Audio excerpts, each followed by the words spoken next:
Hello everybody, welcome to my YouTube channel Sandip Chandra SVHS. আবারও একটি নতুন নির্দেশিকা। এর আগে যেটা সারপ্লাস ট্রান্সফার নিয়ে একটি নির্দেশিকা প্রকাশ হয়েছিল, তার যে এসওপি অর্থাৎ স্ট্যান্ডার্ড অপারেটিং প্রসিডিওর ছিল, সেই প্রসিডিওরে কিছু একটু অসুবিধা থাকার জন্য তার একটু ক্ল্যারিফিকেশন দরকার ছিল।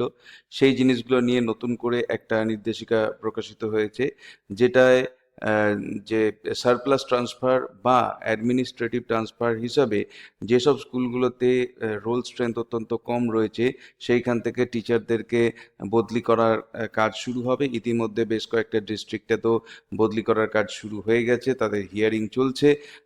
কি কি হিসাবে এই বদলিগুলো হচ্ছে সেগুলো আমরা দেখে নেব আজকের এই স্ট্যান্ডার্ড অপারেটিং প্রসিডিওরের মাধ্যমে। যারা চ্যানেলে নতুন এসেছেন তাদেরকে বলবো অবশ্যই চ্যানেলটিকে সাবস্ক্রাইব করে নেবেন, যাতে করে পরবর্তীকালে এই ধরনের ভিডিও লিংক আপনারা সরাসরি পেতে পারেন। দেখুন, এখানে বলা আছে শূন্য নথিভুক্তি, জিরো এনরোলমেন্ট বিদ্যালয় থেকে শিক্ষক ও শিক্ষাকর্মীদের বদলি এবং উদ্বৃত্ত শিক্ষকদের যুক্তিসঙ্গতকরণ, রেশনালাইজেশন এর স্ট্যান্ডার্ড অপারেটিং প্রসিডিওর। উদ্দেশ্য বা অবজেক্টিভ: উচ্চ শিক্ষার্থী শিক্ষক অনুপাত পিটিআর দ্বারা নির্দেশিত শিক্ষক ও শিক্ষাকর্মীর ঘাটতি থাকা বিদ্যালয়গুলিতে শূন্য নথিভুক্তি বিদ্যালয় এবং উদ্বৃত্ত শিক্ষক ও শিক্ষাকর্মী থাকা বিদ্যালয় থেকে কর্মী স্থানান্তরের মাধ্যমে উপলব্ধ মানব সম্পদের সর্বোত্তম ব্যবহার নিশ্চিত করা। আওতা বা স্কোপ: এই এসওপিটি স্কুল শিক্ষা বিভাগের প্রশাসনিক নিয়ন্ত্রণাধীন সমস্ত সরকারি সাহায্যপ্রাপ্ত স্পন্সর্ড বিদ্যালয়ের ক্ষেত্রে প্রযোজ্য হবে, বিশেষ নিয়ম প্রযোজ্য বিদ্যালয়গুলি ব্যতীত। এবং এতে নিম্নলিখিত বিষয়গুলি অন্তর্ভুক্ত থাকবে। 1 নম্বর হচ্ছে শূন্য নথিভুক্তি বিদ্যালয়ে কর্মরত শিক্ষকবৃন্দ। 2 নম্বর হচ্ছে শূন্য নথিভুক্তি বিদ্যালয়ে কর্মরত শিক্ষাকর্মীবৃন্দ। 3 নম্বর, যেসব বিদ্যালয়ে 2009 সালের শিশু শিক্ষার অধিকার 8টি আইনের নির্দিষ্ট মাপকাঠির চেয়ে বেশি কর্মী রয়েছেন, সেখানে চিহ্নিত উদ্বৃত্ত শিক্ষকবৃন্দ। 4 নম্বর, মাধ্যমিক বিদ্যালয়গুলিতে ন্যূনতম প্রয়োজনীয় কর্মীদের বিন্যাস। কার্যপদ্ধতি বা প্রসিডিওর: 1 নম্বর আছে শিক্ষক ও শিক্ষাকর্মী থাকা শূন্য নথিভুক্তি বিদ্যালয়গুলি চিহ্নিতকরণ। 2 নম্বর হচ্ছে উক্ত শূন্য নথিভুক্তি বিদ্যালয়গুলির শিক্ষক ও শিক্ষাকর্মীদের চিহ্নিতকরণ। এই দুটি কাজই কিন্তু ইতিমধ্যে সম্পন্ন হয়েছে। 3 নম্বর হচ্ছে উদ্বৃত্ত থাকা বিদ্যালয়গুলি চিহ্নিতকরণ। 4 নম্বর হচ্ছে উদ্বৃত্ত শিক্ষকদের চিহ্নিতকরণ, এগুলো হয়নি এখনো। 5 নম্বর, উচ্চ পিটিআর শিক্ষকের ঘাটতি থাকা যুক্ত বিদ্যালয়গুলি চিহ্নিতকরণ। 6 নম্বর হচ্ছে জেলা কর্তৃপক্ষ মাধ্যমিক বিদ্যালয়ের জন্য ডিআইএসএসই এবং প্রাথমিক বিদ্যালয়ের জন্য ডিপিএসই শিক্ষকের ঘাটতি থাকা উচ্চ পিটিআর বিদ্যালয়গুলির একটি তালিকা প্রকাশ করবেন, যেখানে বিদ্যালয়ের নাম, জেলা, ব্লক, সার্কেল এবং মাধ্যমিক বা উচ্চ মাধ্যমিক বিদ্যালয়ের ক্ষেত্রে বিষয়সহ প্রয়োজনীয় শিক্ষকের সংখ্যা ও বিভাগ উল্লেখ থাকবে। বদলির জন্য কর্মী চিহ্নিতকরণ: শূন্য নথিভুক্তি বিদ্যালয়ের কর্মরত সমস্ত শিক্ষক ও শিক্ষাকর্মীকে বদলির জন্য বিবেচনা করা হবে। বিয়ের দাগে বলা হয়েছে যেসব শিক্ষক ইতিমধ্যে ডিপ্লয়মেন্টে রয়েছেন, পিটিআর অনুযায়ী প্রয়োজন হলে তাদের ডিপ্লয়মেন্টের বিদ্যালয়ে স্থানান্তরিত করা যেতে পারে। সি হয়েছে অন্যান্য বিদ্যালয় থেকে উদ্বৃত্ত শিক্ষকদেরও চিহ্নিত করতে হবে। ডি বলা হচ্ছে একটি বিদ্যালয়ের উদ্বৃত্ত শিক্ষক নির্ধারণের জন্য, ভালো করে এই পয়েন্টটা বুঝতে হবে, এই জন্য এটা বোল্ডে দেওয়া আছে, একটি বিদ্যালয়ে কে উদ্বৃত্ত শিক্ষক সেইটা নির্ধারণের জন্য জৈবিক বয়স মানে হচ্ছে বায়োলজিক্যাল এজ, তার মানে বার্থ সার্টিফিকেটে বা মাধ্যমিকের যে অ্যাডমিট কার্ড হয় সেখানে যে ডেট অফ বার্থ দেয়া আছে সেই অনুযায়ী কনিষ্ঠ শিক্ষককে প্রথম বিবেচনা করা হবে। অর্থাৎ একই সময়ে জয়েন হতে পারে বা কোনো ব্যক্তির জয়েন হতে পারে আগে, কিন্তু তার বয়স যদি পরবর্তীকালে জয়েন হওয়া ব্যক্তির থেকে কম হয়, তাকেই কিন্তু সারপ্লাস হিসাবে ধরা হবে, অর্থাৎ যিনি আগে জয়েন করেছেন তাকে। উদ্বৃত্ত শিক্ষক হিসাবে বিবেচিত হওয়ার, আচ্ছা এখানে বলা হয়েছে কনিষ্ঠ শিক্ষককে প্রথম বিবেচনা করা হবে, তবে যে কোনো ইচ্ছুক জ্যেষ্ঠ জ্যেষ্ঠ শিক্ষক উদ্বৃত্ত শিক্ষক হিসাবে বিবেচিত হওয়ার বিকল্প বেছে নিতে পারেন। অর্থাৎ কেউ যদি সিনিয়র শিক্ষক, তিনি যদি মনে করেন যে আমি উদ্বৃত্ত শিক্ষক হিসাবে নিজেকে বিবেচনা করব, তবে তিনিও সেটা করতে পারেন। তবে এই মানে এই সুযোগটা খুবই হয়তো কম আসবে। একান্তই যদি মানে কোনো অপশন না থাকে, তখনই কিন্তু সিনিয়র টিচার পাবেন। এরপরে বলা হয়েছে মাধ্যমিক বিদ্যালয়ের জন্য বিষয়ভিত্তিক উদ্বৃত্ত শিক্ষকদের বিবেচনা করা হবে। এফে বলা হয়েছে কম পিটিআর বিশিষ্ট প্রাথমিক বিদ্যালয়ের ক্ষেত্রে সংশ্লিষ্ট ভারপ্রাপ্ত প্রধান শিক্ষক বা প্রধান শিক্ষক এইচটিকে বদলির জন্য উদ্বৃত্ত শিক্ষক হিসাবে বিবেচনা করা হবে না, যেহেতু তিনি প্রতিষ্ঠানের প্রধান।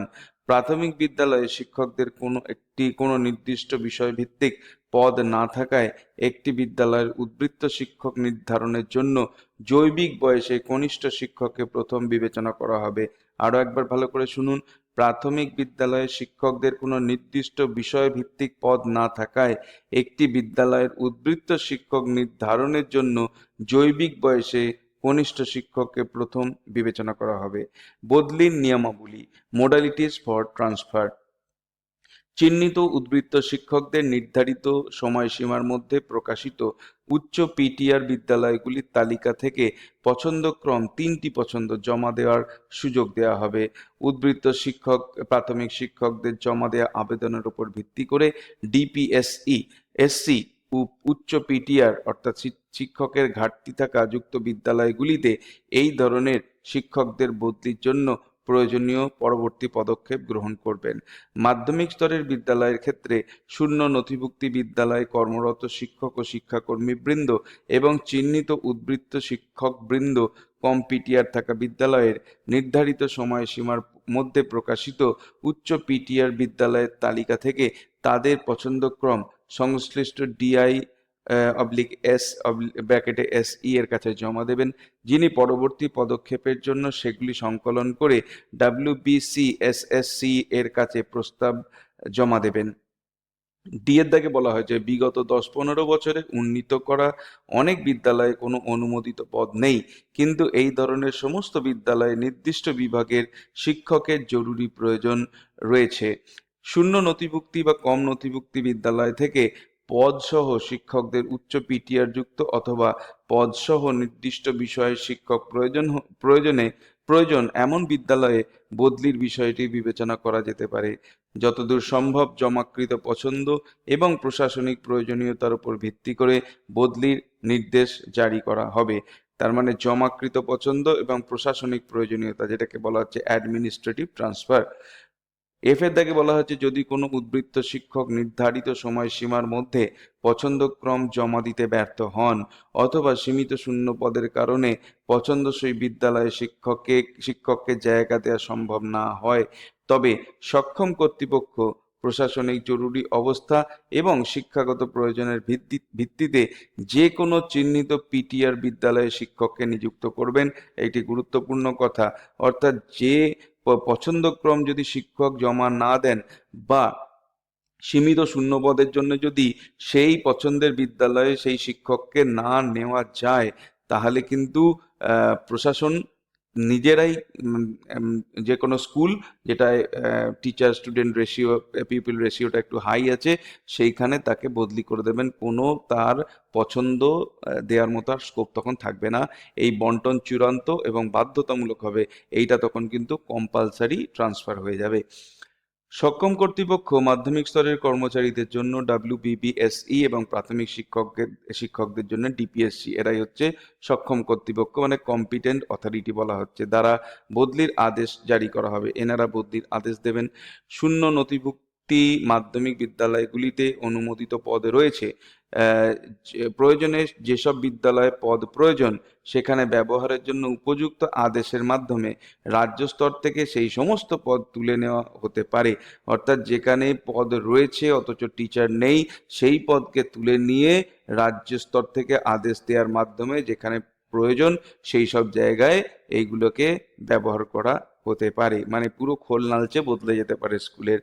এরপরে যেটা বলা হয়েছে শূন্য নথিভুক্তি বিদ্যালয় থেকে অন্য যে কোনো বিদ্যালয়ের শিক্ষক ও শিক্ষাকর্মীদের বদলির ফলে বিদ্যালয় বন্ধ হওয়ার ক্ষেত্রে সংশ্লিষ্ট স্কুল সাব ইন্সপেক্টর জিম্মাদার বা কাস্টোডিয়ান হিসাবে ওই বিদ্যালয়গুলির দায়িত্ব গ্রহণ করবেন এবং অবিলম্বে সংশ্লিষ্ট উচ্চপদস্থ কর্তৃপক্ষকে ভৌত সম্পদের অর্থাৎ ফিজিক্যাল অ্যাসেটের স্থিতি সম্পর্কে অবহিত করবেন।